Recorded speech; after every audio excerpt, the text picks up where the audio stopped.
a production of AOC Community Media in partnership with the Acadiana Advocate and the larger Advocate News organization in general.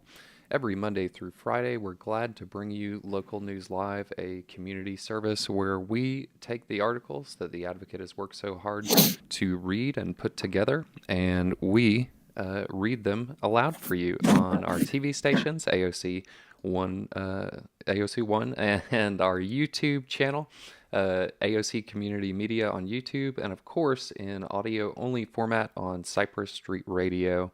You can find that by putting it into your search engine is probably the quickest way, Cypress Street Radio, or you can find it on our website under our Watch and Listen tab. We could not bring you this community service without the generous volunteer efforts of our news readers. This morning, we're joined by Mr. Daniel Rayburn. Thank you for joining us, Daniel. I'm glad to be here. All right. Well, I'm going to let you take the news away, and I'm going to go listen on Cypress Street. Thanks again so much. Thank you. Hello and good morning, Acadiana. It's my pleasure to be here with you again today, bringing you the news. We have a few things to look through today, so we're just going to jump right in. Looking at our first headline. Acadiana outbreak slows. Hospitalization numbers also stabilizing. This is brought to us by Ben Myers. Acadiana's fall corona outbreak appears to be slowing after a Thanksgiving bump, with plateauing weekly case counts, rising test volumes, and gradually tapering positivity rates. Case counts and positivity rates remain historically high, however, and the slowing trends are only a few days old. The durability of those trends will be tested over the next 2 weeks with the upcoming Christmas and New Year's holidays. Hospitalizations for COVID-19 appear to be stabilizing as well, with week-over-week decreases between 2% and 6% for 4 straight days as of Tuesday. Lafayette hospital workers started receiving the first round of Pfizer-BioNTech coronavirus vaccine doses this week. Ochsner Lafayette General Medical Center and Our Lady of the Lourdes Regional Medical Center are just distributing 4,000 initial doses to employees, with the second and final round to be administered in coming weeks. Widespread distribution of coronavirus vaccines is not expected until spring and summer of 2021. The fall wave arrived in Acadiana in early November, with spiraling cases and hospitalizations over about 2 weeks. The spike appeared to slow as Thanksgiving approached, but ticked up again after that holiday. The slowing trends are most visible in the state's weekly date of test report, which tallies test results by the date they were taken. Those reports were released on a week lag, but they are generally more reliable than the state's daily reports. The daily reports publish results as labs deliver them to the health department, and they sometimes include results from previous weeks and months. Week-over-week case counts in the 7 Parish region increased by about 3% to start the second week of December, dipping from double-digit increases in the previous week, according to the date of test report. Test volume shot up while cases slowed down, with week-over-week increases topping 30%. The percentage of weekly tests resulting in new cases steadily, though slowly, decreased as a result, dipping from 11.9% as of December 1st to 9.3% as of December 9th. The state calculates positivity rates somewhat differently, but the rate for Acadiana showed similar decline in that period. The recent daily reports have been harder to read, thanks to fluctuating test volumes. Still, test volumes are generally increasing while case counts appear mostly flat. The rolling weekly total of confirmed new cases was above 2,000 on Wednesday, where it has been for 8 of the past 10 reporting days. While the weekly caseload does not appear to be rising much beyond that watermark, it remains at its highest level since summer. Summer caseloads rose to slightly beyond current levels. Looking at our next headline. Body of second miner recovered. Both victims in Avery Island mine collapse identified. This is also brought to us by Ben Myers. The second of 2 Avery Island salt miners who were unaccounted for after a roof collapse was confirmed dead Wednesday morning. The victim was identified as 27-year-old Lance Bagnode of Broussard and 41-year-old Renee Romero of New Iberia, according to the Iberia Parish Coroner's Office. The coroner's office said preliminary autopsy reports were not yet available. The Avery Island underground salt mine roof collapsed Monday morning. The mine operator, Cargill Technology, found both victims Tuesday after a search that lasted more than 24 hours. The other 16 employees working at the time escaped unharmed. Cargill employs about 175 people at Avery Island, according to federal data. Quote, "Our hearts are broken for our colleagues and their families. To respect their privacy, we will not be sharing further details about the employees at this time," the company said in a statement, adding that professional grief counselors were on site. Federal investigators are working to determine the cause of the collapse. Cargill has said, quote, "There is no indication the collapse was related to safety violations that federal inspectors discovered this month, but the company has declined to elaborate on what inspectors found." The Mine Safety and Health Administration catalogs citations on its website, along with specific code violations, but the federal agency does not provide details as to what caused the violations. Agency spokespeople did not return telephone, and email messages concerning investigation protocols. One of the recent Avery Island citations, issued December 3rd, noted hazardous ground conditions. A faulty ground support system was determined to be the cause the last time a roof collapse killed a Louisiana salt miner in 2009 at the Morton Salt Mine at Weeks Island. 4 years later, ground hazards were blamed when a salt chunk fell and killed a worker at the Cote Blanche mine, which is operated by Compass Minerals Incorporated.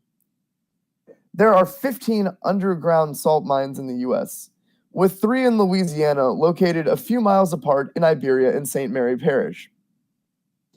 They are similarly sized in terms of workforce, combining for more than 500 jobs. Louisiana leads the nation in operator-employee hours logged at underground salt mines, according to federal data. Cargill has received 48 citations this year at its Avery Island mine, amassing proposed penalties of $13,181. That puts it near the middle of the pack in both categories among underground salt mines across the country. Leading the nation in citations and penalties by wide margins is the Morton Mine at Weeks Island, which is a half-hour drive from Avery Island. Morton has received 151 citations at its Weeks Island mine this year, with proposed penalties of $84,556. An email query to Morton was pending on Wednesday afternoon. And to our next headline. Lafayette police chief search down to 3. Guillory may make choice by end of year. The list of candidates vying to become Lafayette's next police chief was whittled down to 3 finalists by a search committee Wednesday. The committee nominated retired Dallas Police Department Deputy Chief Thomas Glover Sr., Lafayette Police Department spokesperson Sergeant Wayne Griffin, and Lafayette Police Sergeant Paul Truard to Lafayette Parish Mayor President Josh Guillory for consideration. Glover and Truard were nominated by Lafayette Parish Sheriff Mark Garber, and Griffin was nominated by Lafayette City Marshal-elect Reggie Thomas. All 3 were unanimously advanced by the full committee. Along with the 3 finalists, 3 other candidates, including former Iberia Parish Sheriff's Office Commander Bobby Jackson, retired Lafayette Police Lieutenant Guy LeBreton, and Southern University at Shreveport Police Chief Edward Reynolds, were interviewed by the search committee Tuesday and Wednesday in an hour-long session. 10 candidates originally applied to become the city's law enforcement leader, but only 6 sat for the police chief's civil service exam. Guillory has said he'd like a new police chief in place to start 2021, but the process could edge into the new year. The mayor-president said he's looking for someone who exhibits leadership, organization, and integrity, and, quote, someone who leads by example, someone who can institute a culture of transparency, a culture of doing the right thing, even when no one is looking. Garber said he nominated Glover and Truard because he's confident they could, quote, handle the rigor of being the head of an agency, because of the maturity of their careers and their unique skill sets. He said he felt they would also support the best public relationship with the residents of Lafayette and work well with other law enforcement agencies. The sheriff said his main focus during the interviews was analyzing the raw and technical leadership capacity of each candidate. Quote, "My main concern is for the men and women of the Lafayette Police Department. They have good, strong leadership going forward during these tumultuous times we're going through in law enforcement and with the unrest in our country." Thomas, a former Lafayette Police Deputy Chief, said he nominated Griffin because the spokesperson and SWAT commander has grown into a leader within the department who's capable of making difficult decisions in the field while handling the administrative side of the job. Thomas, who spearheaded community relations work while with the police department, said all three recommended candidates are impressive and offer a vision for the department that prioritizes community relations and community policing policies. Thomas said he's confident all three would be strong leaders who could connect with the community. Quote, "I really think the mayor has his job cut out for him. The top three people we put up all have long law enforcement experience and great leadership. I don't think the mayor can do wrong.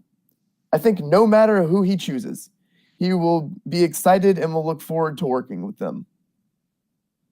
Both men said they were confident committee members executed a rigorous interview process and took the time to get to know the candidates, analyze their strengths, and make the best recommendation to the mayor-president. While the deliberations were done in executive session, Garber said committee appointees asked, quote, "hard questions" and posed hypothetical scenarios that mirror the reality the candidates would experience as chief.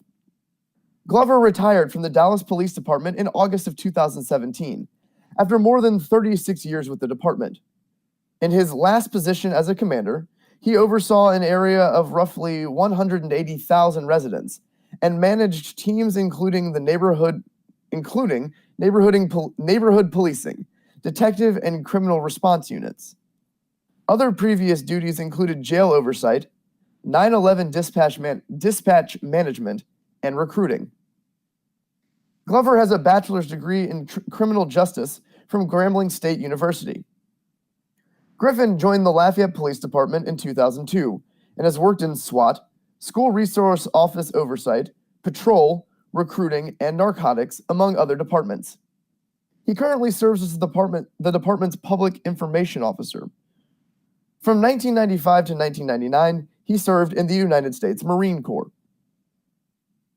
Griffin earned a bachelor's degree in criminal justice from LSU at Alexandria in 2019, and this spring completed a master's degree in business administration from Husson University in Maine, according to his application.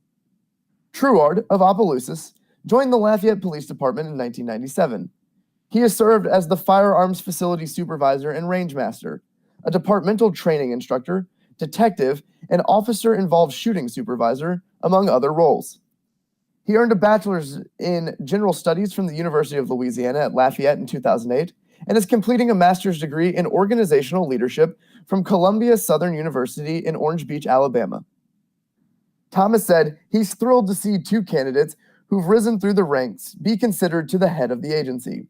Quote, "More than anything, I'm excited that out of this whole process, two people were taken from the Lafayette Police Department.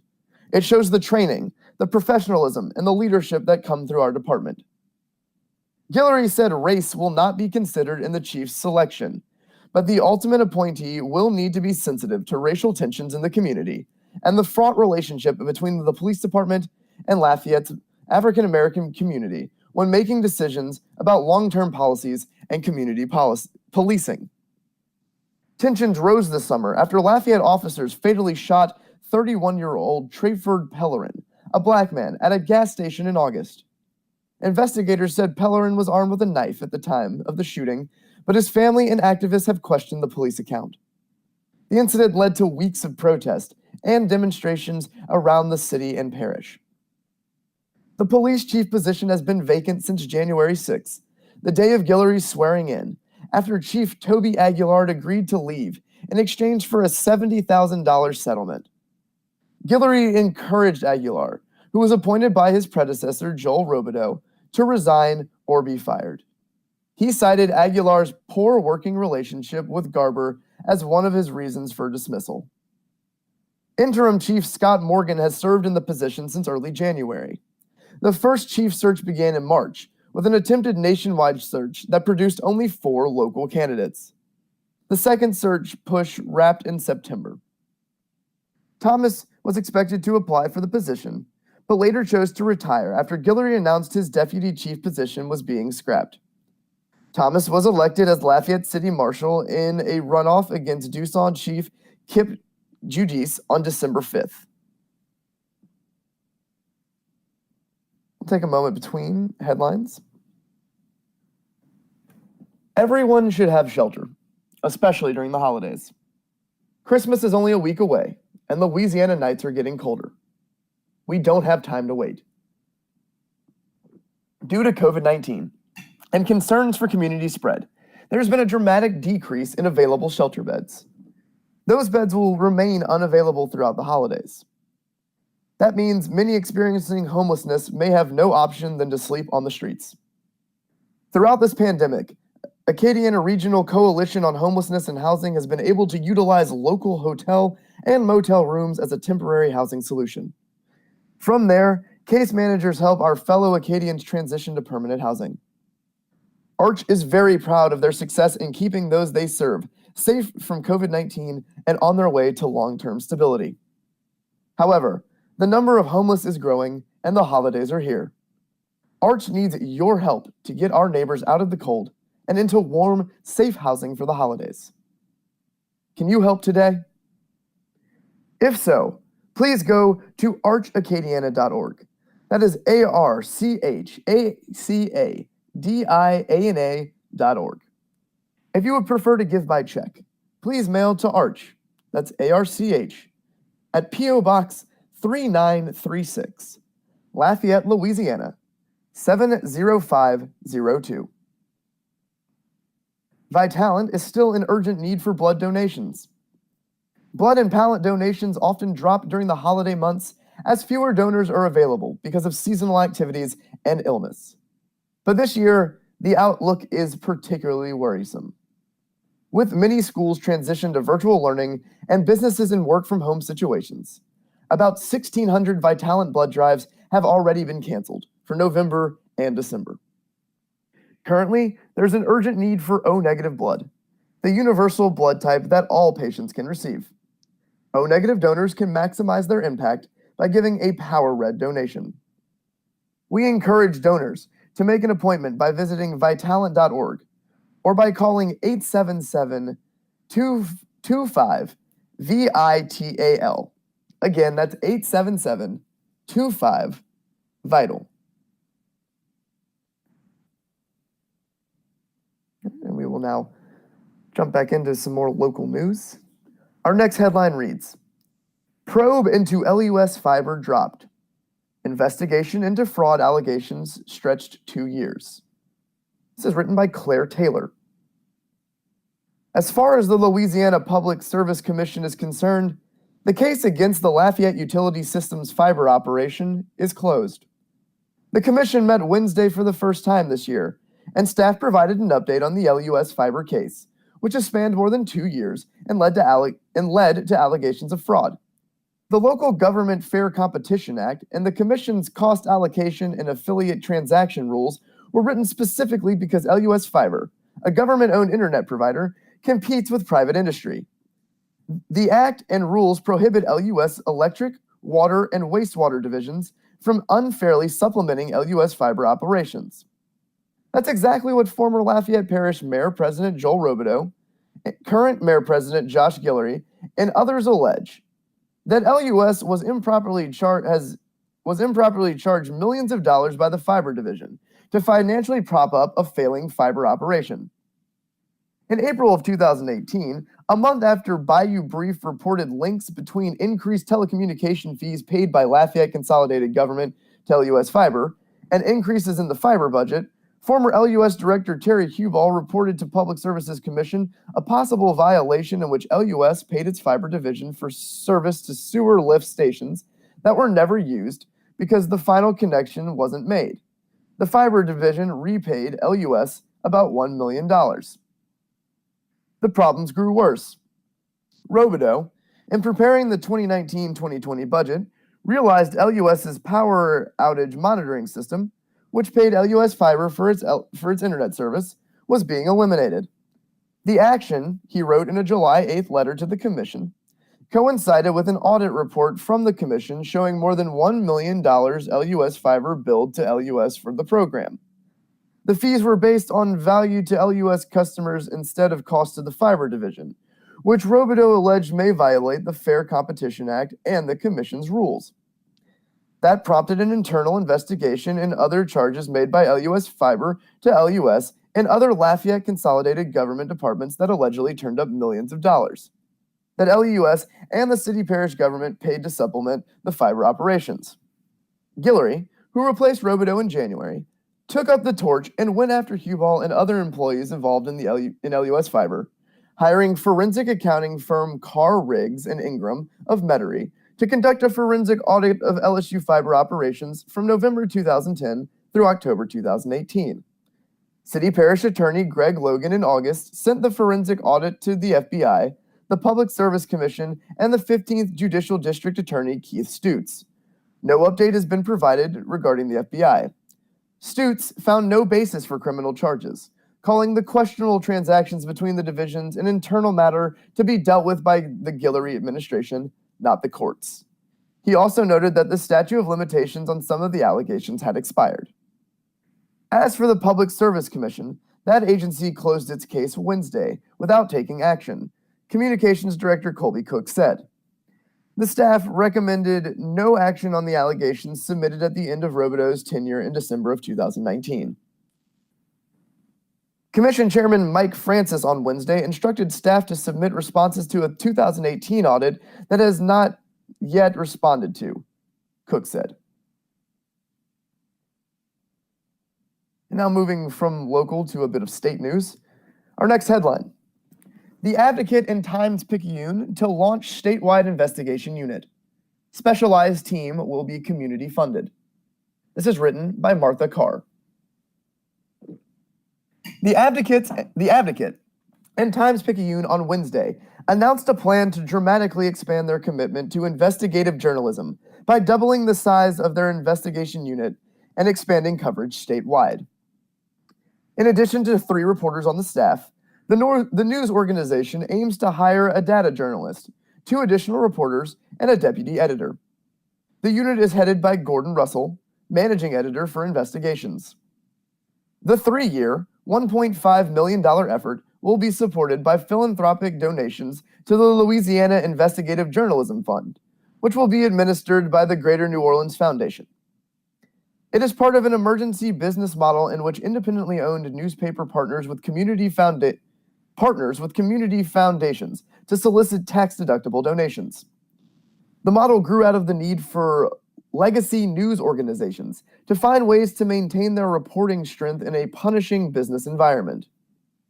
Andy Copland, the foundation's president and CEO, said he saw firsthand the consequences of a dwindling press corps during his years serving as chief of staff to 2 governors, as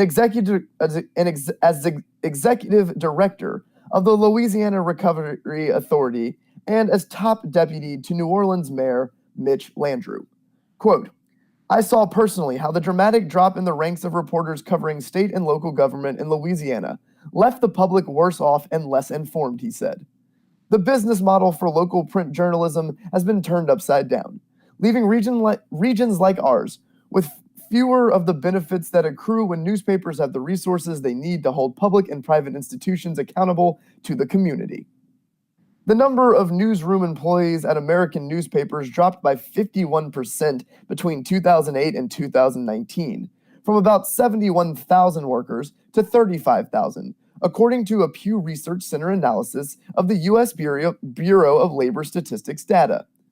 Those trends did not spare Louisiana. Even so, the Times-Picayune and the Advocate have managed to maintain the newspaper's proud history of investigative reporting, with numerous projects on corrupt government officials, tax incentive giveaways, the clergy sex abuse crisis, and insider dealing in the state prison system. The news organization has also done significant work in the area of climate change and its effect on Louisiana's rapidly eroding coastline. In 2019, the papers won a Pulitzer Prize in local reporting for Tilting the Scales, a series that analyzed Louisiana's unusual law allowing non-unanimous jury verdicts in felony cases. The painstaking investigation, which required reporters to hand assemble a database of trials from courthouses around the state, found that the law was forged in racism and continued to exert racist effects to Black Louisianians into the 21st century. It prompted Louisiana voters to change the state constitution, and in April, the United States Supreme Court, citing the newspaper's work, declared non-unanimous juries unconstitutional. The Times-Picayune also won 2 Pulitzers for its coverage of Hurricane Katrina in 2005, and another in 1997 for a series that examined the effects of pollution, overfishing, and habitat loss on fisheries around the world. Cartoonist Walt Handelsman was also honored with a Pulitzer that year. Walter Isaacson, a best-selling author who was chair of CNN and the editor of The Times, got his start at the Times-Picayune and now serves on its advisory board. He said he believes investigative journalism is, quote, the core mission of the free press.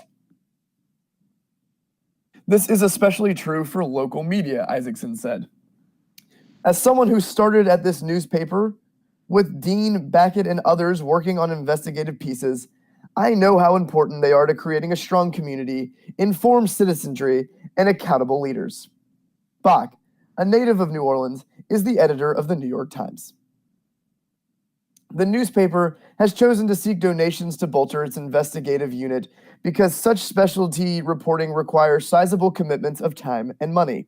Reporters and editors can spend months on a single story, tracking down key sources, fighting for public records, and synthesizing complex information. Louisiana's 4.5 million residents live in cities and rural areas, come from diverse backgrounds, and hold varying political views. But they share a common desire to see the leaders in government, businesses, and other positions of power act with honesty and integrity, especially considering the state is one of the poorest in the nation. Although the news organization is primarily focused on 3 metro areas in South Louisiana that it serves, including New Orleans, Baton Rouge, and Lafayette, it intends to bring in watchdog reporting into other areas of the state where news coverage has diminished.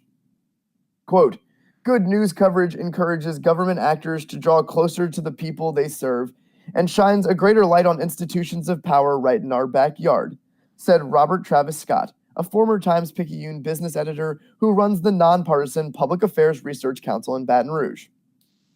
The more that local journalism can regain strength in Louisiana, the sturdier our society and democratic freedoms will be.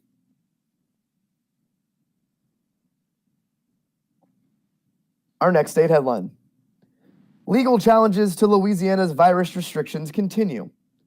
This is brought to us by Sam Carlin.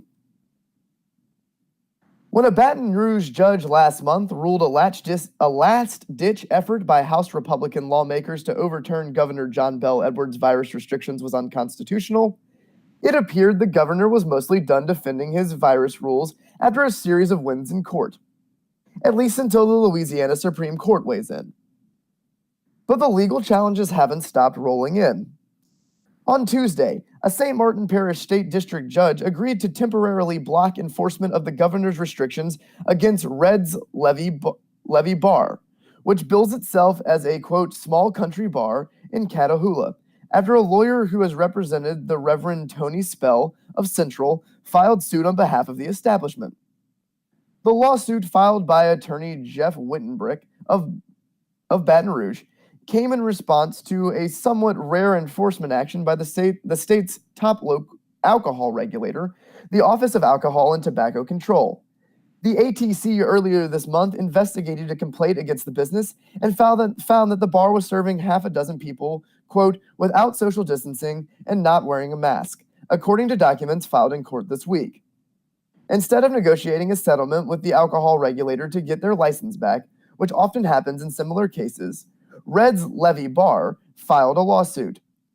The lawsuit claims the governor's coronavirus restrictions were not in effect while Attorney General Jeff Landry appeals 19th Judicial District Judge William Morvaught's ruling that a move by state Republicans to nullify those restrictions were unconstitutional.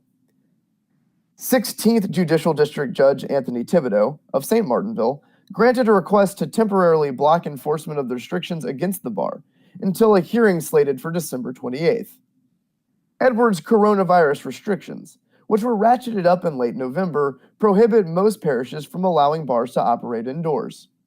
Orleans Parish is the only in the state that is allowing bars to operate indoors after St. Bernard Parish rose above the coronavirus positivity threshold Wednesday. Several judges in state and federal court have already upheld the Democratic governor's virus restrictions as constitutional. The latest ruling from Morvant and Baton Rouge dealt Republican lawmakers a defeat after they invoked what was seen as a nuclear option of terminating all virus rules through a petition signed by 65 of the 68 Republicans in the lower legislative chamber. Landry is appealing the ruling to the Louisiana Supreme Court. Quote, "The ATC will respond shortly to have this dismissed," Edwards spokesperson Christina Stevens said in an email. The district judge was clear that the House petition was without effect and all of the governor's orders stand. Wittenbrink replied in part on an advisory opinion issued by Landry, a Republican, earlier this year that called Edwards' mask mandates and other restrictions unconstitutional.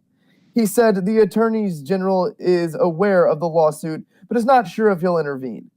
Landry filed a brief supporting Wittenbrink's case in a challenge brought by a Livingston Parish barbecue joint against an Edwards administration order to close down for violating rules, which is pending.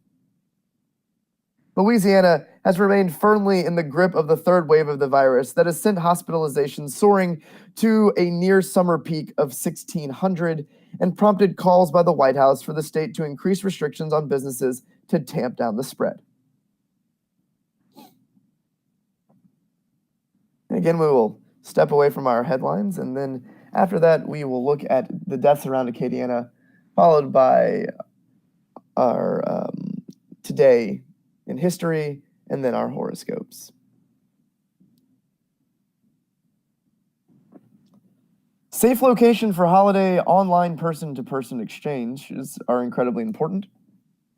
During the holiday season, online person-to-person sales are an easy way for sellers to make holiday cash and buyers to score a deal.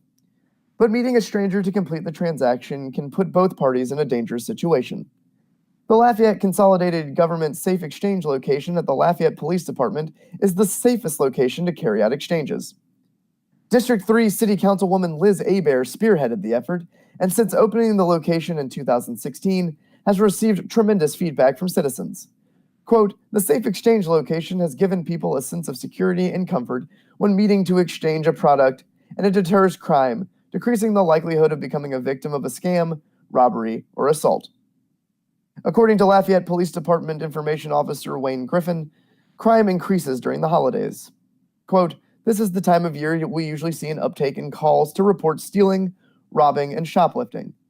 The public can feel safe knowing exchanges are monitored by a police officer, making citizens less vulnerable to crime. The site is secured with cameras, capturing the transaction and vehicles, and is located in the parking lot across from the police department. Upon arrival, citizens should call the number on the sign, and an officer will monitor the transaction using a live video feed. Mayor President Josh Guillory added, "I encourage our citizens to use the Safe Exchange location year-round, but especially during the holidays, when unfortunately, criminals take advantage of others. We want our citizens to feel secure, knowing the site minimizes the risk of danger." The location is also used for court-appointed and non-court-appointed child custody exchanges, offering a neutral and less stressful spot to transfer belongings and hand off children to the other parent without having to walk inside the department. Requests for mosquito control are now available through Lafayette 311. Lafayette Consolidated Government is increasing mosquito abatement efforts in the parish. An increase in mosquito activity is a common occurrence following a storm event. Citizens noting an influx of mosquitoes in their area can now use Lafayette's 311 portal to request service. All submitted requests are routed directly to Mosquito Control Services, the mosquito control contractor for the parish. And finally, AOC is teaming up with the United Way of Acadiana for Learn United. The United Way of Acadiana has teamed up with Acadiana and other local educational groups for Learn United, bridging the digital gap to provide educational resources for households that don't have the internet but do have a television. The Learn United program airs weekdays from 8 to 2 on AOC 2, which is channels Cox 16 or LUS 4, and streaming at aocinc.org/watch, which is aocinc.org/watch. For the daily schedules and to submit content for programming, visit the United Way of Acadiana website, which is United Way of Acadiana, all one word, .org/learn united. One more time, unitedwayofacadiana.org/learn-united.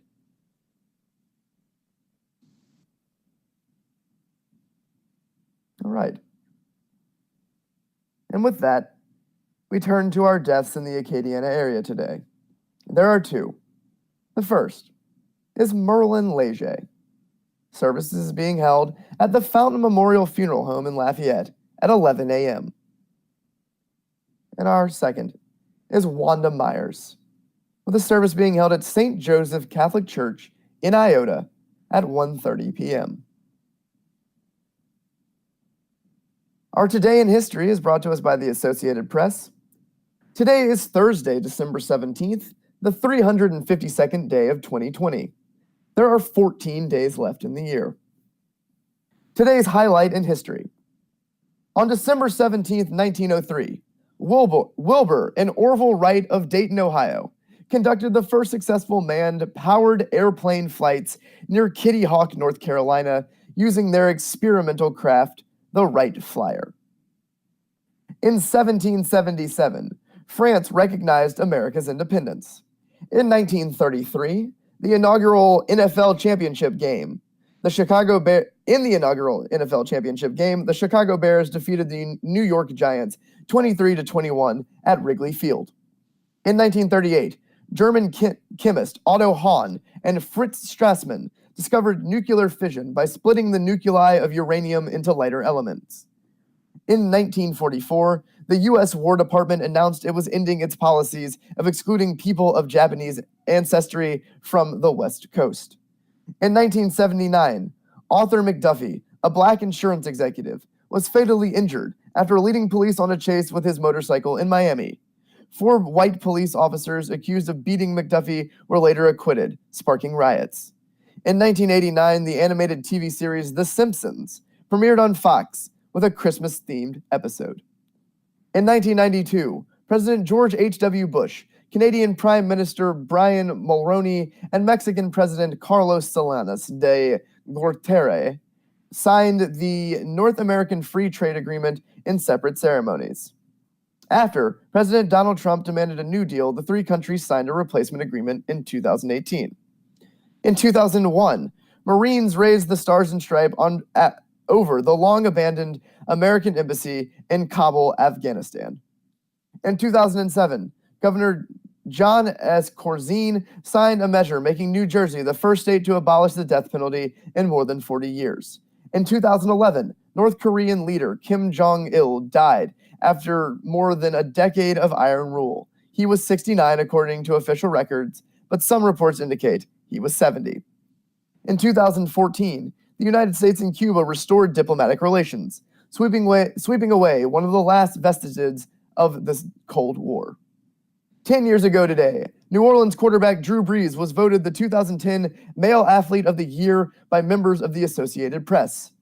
5 years ago today, Defense Secretary Ash Carter acknowledged that he sometimes used a personal, unsecure email account to conduct official business after he took office, a practice he called, quote, entirely my mistake. 1 year ago today, a federal judge in Washington sentenced former Trump campaign official Rick Gates to 45 days in jail, despite what she said was extraordinary cooperation with special counsel Robert Mueller's Russia probe and other Justice Department investigations. Gate had pled guilty to charges related to political consulting work he did in Ukraine. And now a look at today's famous birthdays. Pope Francis has turned 84 today. Singer-actor Tommy Steele is also 84. Actor Bernard Hill has turned 76. Political commentator Chris Matthews is 75. Comedian-actor Eugene Levy is 74. Actor Wes Studi has turned 73.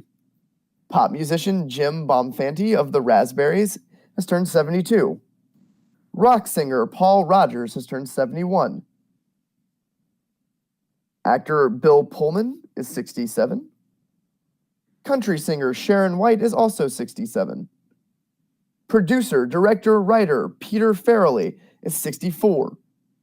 Rock musician Mike Mills of REM is 62. Pop singer Sarah Dillon of Bananarama is 59.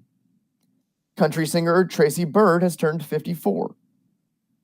DJ Homicide of Sugar Ray is 50. Actor Sean Patrick Thomas has also turned 50. Pop musician Eddie Fisher of One Republic has turned 47. And actor Sarah Paulson is 46. 46. Now on to our horoscopes for the day. For Sagittarius, which is birth dates of November 23rd to December 21st. Get busy, stay active, and strive to look your best. Take your health and well-being seriously. Refuse to let anyone interfere with your plans or push you to do something costly or debilitating. For Capricorn, which is December 22nd to January 19th birthdays. Stay calm, relaxed, and in control. Be disciplined when faced with a challenge. Anger or aggressive behavior will set you back. Be smart, direct, and persistent. For our Aquarius, which is January 20th to February 19th birthdates, apply pressure when needed. Speak up and state your case and make things happen. Take an aggressive and passionate approach which will affect a situation in dire need of adjustment. For those Pisces, which is birth dates of February 20th to March 20th, do not get involved in someone else's problems. Stay focused on finding opportunities, finishing what you start, and doing your own thing. The less you rely on others, the more you'll be able to do. For Aries, which is March 21st to April 19th birthdays, follow your heart, intelligence, and intuition. An agreement with someone special will give you the hope and reassurance you need to move forward with your plans. Romance is featured. For the Taurus, which are April 20th to May 20th birthdates, be careful when making a commitment that will be difficult to honor. An emotional situation will lead to a change of heart and a costly endeavor. Don't cut ties with a sure thing. For Gemini, which is May 21st to June 20th birthdays, invest more time in something you want to pursue. An energetic approach will encourage others to help you reach your objective. Make plans with a loved one. To Cancer, which is birth dates from June 21st to July 22nd. Limit what you spend. Hard work will pay off. Work alone if it will deter others from interfering with your plans. Rethink your strategy with efficiency and frugality in mind. For the Leos, which is July 23rd to August 22nd birthdays, you'll have plenty of opportunities if you stick to your game plan. Refuse to let anyone persuade you to take part in something that won't benefit you. It's time to put your needs first and strive to reach your goals. To our Virgos, which is August 23rd to September 22nd birthdays, the changes you make will be disruptive if you haven't discussed what you want to do with a partner or a family member. Be upfront and get those you care about involved in your plans. For Libra, which is birth dates of September 23rd to October 23rd, don't let uncertainty take the reins. You have a limited amount of time to make a decision and put your plans in motion. Get what has to be done out of the way as quickly as possible. And finally for Scorpios, which is October 24th to November 22nd birthdays, don't let your emotions limit what you can achieve. Look for opportunity and seize the moment. You will encounter individuals who have something valuable to offer.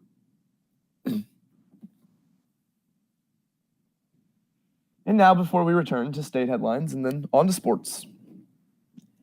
If you're feeling overwhelmed with stress, fear, and anxiety about the uncertainty surrounding this public health emergency, there is a special Keeping Calm Through COVID hotline you can call.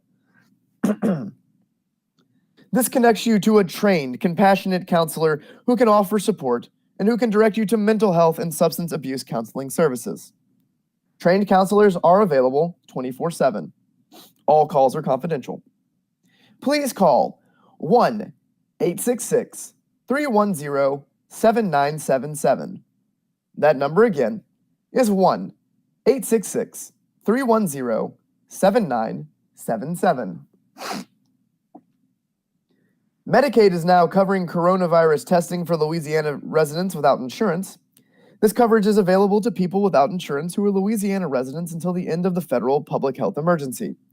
You must also be a U.S. citizen or meet immigration status requirements to qualify.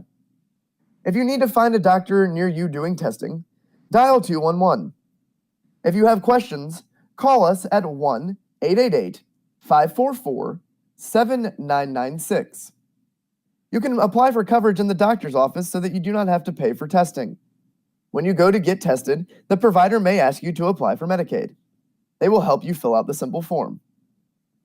If you can, get to the application at www.healthy.la.gov, a provider, or you can submit the paper application by email, fax, or mail. You can also call 1-888-544-7996. Again, that's 1-888-544-7996. You can send completed paper applications by email to coviduninsured@la.gov, by fax to 1-866-852-0415. That's 1-866-852-0415. Or by mail to COVID uninsured applications at P.O. Box 64808, Baton Rouge, Louisiana 70806. You only have to fill out this form once, even if you need multiple coronavirus tests. Coverage begins 3 months before application date and will stay in place through the end of the coronavirus event. And we're going to take a look now at some crime news. Our headline: 2 arrested in fatal shooting of LSU student. An 18-year-old man and a 15-year-old boy have been arrested in a Sunday shooting death in Iberia Parish. Richard Perez, 18, and an unnamed 15-year-old boy were arrested Tuesday. Perez on counts of accessory after the fact to second-degree murder and contributing to the delinquency of a juvenile. The juvenile on account of second-degree murder in the death of 19-year-old Liam McDuff, Iberia Parish Sheriff's Office spokesperson Catherine Breaux said in a statement. The Daily Iberian reports that McDuff was a Catholic High New Iberia graduate and a current LSU student. The shooting happened in the 3100 block of Sugar Oaks Road in Iberia Parish on Sunday during a private gathering. McDuff was found suffering from a single gunshot wound and later died at the Iberia Medical Center, the statement said. Perez was booked into the Iberia Parish jail while the juvenile was taken to a juvenile facility. Additional arrests in the fatal shooting are possible, Breaux said. Anyone with information regarding this case is urged to contact Iberia Parish Sheriff's Office at 337-369-3711. A secondary crime headline reads, Abbeville man arrested in November shooting. An Abbeville 19-year-old was arrested in an attempted slaying of another man who was seriously injured in a November 7th shooting. Dejan Mikel Chagua was booked on counts of attempted first-degree murder and illegal use of a weapon after turning himself over to the Abbeville Police Department on Wednesday, a statement from Abbeville Police spokesperson Lieutenant Jonathan Touche said. Chagua is accused of shooting a male victim after an argument near the intersection of Northeast Street and Noger Street after 4:30 p.m. on November 7th. The victim was taken to an area hospital for serious injuries after being shot in the abdomen, Touche said. And now we'll take a look at our local sports headlines. Our first reads, UL's early signing class not big, but covers a lot of bases. And this is written by Kevin Foote.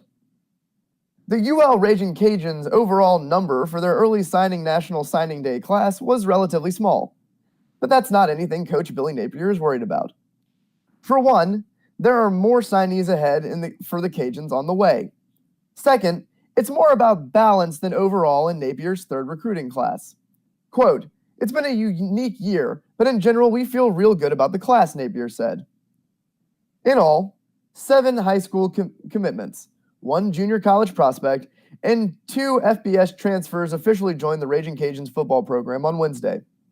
Of those 10, it was about as balanced as could be by position, with a quarterback, a running back, 2 wide receivers, an offensive lineman, a defensive end, a linebacker, a cornerback, and 2 safeties.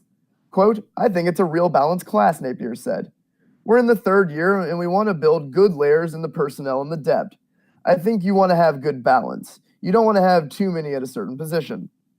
Here, we have a class spaced out well, and we're able to acquire players to fit the current roster. I hope it finishes out that way as well. The quarterback is Hunter Herring, who will be playing for the Division IV state championship in Natchitoches after Christmas. He also could be a Division I baseball prospect, but Napier said he's beginning his career as a football-only athlete. Quote, certainly you can see him developing each and every opportunity he has to compete. He's a really good athlete. Not only is he a good passer, but this guy can do a lot with his legs. We're excited about him and look forward to working with him. The running back is 5'8", 215-pound Dre Lynn Washington from Hempfield, Texas. Quote, if you look closely, you say, all right, that guy's 215 pounds and he runs 10.8 100-meter, and you watch that tape, Napier said. I know it's Hempfield, Texas, and it's out there in the middle of nowhere, but for that guy to be that big and be that fast and to have that much production, I think it's pretty special. The wide receivers are Robert Williams from Trinity Christian in Cedar Hill, Texas, and John Stevens Jr., a junior transfer from TCU. Stevens was highly recruited out of Logansport, but only had 1 catch for 5 yards in the season. He's joined by Kansas State transfer Tyron Lewis, a redshirt freshman from Hammond. Both will be able to practice with the Cajuns next week. Quote, we hope to start a little bit of a trend here for maybe Power 5 players from the state of Louisiana that maybe it didn't quite go like they wanted throughout where they'd been and to come back home and play for the Cajuns, Napier suggested. Edge rusher Cameron Whitfield, standing at 6'3", 254 pounds, from Dawson High School in Pearland, Texas, also stood out in Napier's mind. Quote, Cam's got extremely long arms. If you watch him play, he does everything for his team. He plays about every position along the front lines. Extremely productive and a very well-coached program. They've won some huge games. It's a good team. He's one of the most impressive players on tape. The largest player in the signing class was 6'8", 365-pound Mandeville offensive lineman Mackie Malhole, who Napier sees initially as a tackle. He needs to keep his weight under control, but he's a worker, Napier said. He's a guy who is very bright, comes from a good family. He loves ball and loves to work to improve. I've been really impressed with his attitude towards improving. We're excited about him. We think he's underrated and can become a good football player. The other signees were Iowa safety C.J. Caesar, Logansport cornerback Kay Salvalin Barnes, and linebacker Kendra Gant from Independent Community College. And our second sports headline, which will also be our final headline of the day. Arsenault, unsung hero of Rams' stellar defense. This is written by Ben Heck. To his coaches, Caleb Arsenault is known as a quiet yet disruptive force at the linebacker position. And it doesn't matter what the Acadiana High senior is doing, he always has a smile on his face. Quote, he's always fun in practice. That's the first thing, Acadiana defensive coordinator Kyle Siebold said. To be able to coach a kid like Caleb is to see a kid who's always coming to practice smiling. Even when he makes a mistake, he's always smiling while we fuss at him. Arsenault, A lead by example and go with the flow type of player, according to Acadiana linebacker coach Jordan Romero, has been a crucial piece to the one-loss Wreckin' Rams stout defensive unit again this season. Even considering all the talent around him, heading into Friday's Class A 5 state semifinal home matchup with Destrehan, Arsenault will be the key player in the unit's operation. Quote, "I think he's probably one of the most overlooked guys on our defense," Seabold said. "Everyone sees our defensive line and how dominant those guys are. Everybody puts their lies on Derek Purser, and rightfully so, because he's a great middle linebacker. And then we're so talented in our secondary that Caleb is almost a guy who gets overlooked. But we really can't function without him. Though the standout linebacker makes it look easy out there, running sideline to sideline to bring down opposing ball carriers and breaking up pass plays with his speed and athleticism, the position hasn't always come so naturally to the 2019 All-State Honorable Mention defender. Arsenault's sophomore season at Acadiana in 2018 marked his first season at linebacker after making the switch from running back. It was the physical nature of the position that gave him the urge to switch to the other side of the ball when approached by his coaches.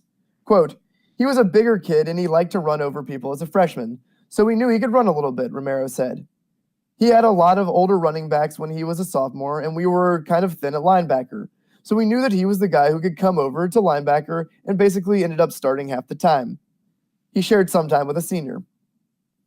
Though we did see playing time almost right away, Arsenault is the first to admit it was a difficult adjustment to make as a younger player, especially given the tough situation he was placed in from the beginning. Quote, "We kind of put him in a difficult situation. The position we had him playing as a sophomore is what we call the star position, which is an adjuster position. They have to adjust to different formations. It took him a little bit of time to learn what to do, and part of that was the position we put him in." Quote, "I played a little hesitant because I didn't know where to line up.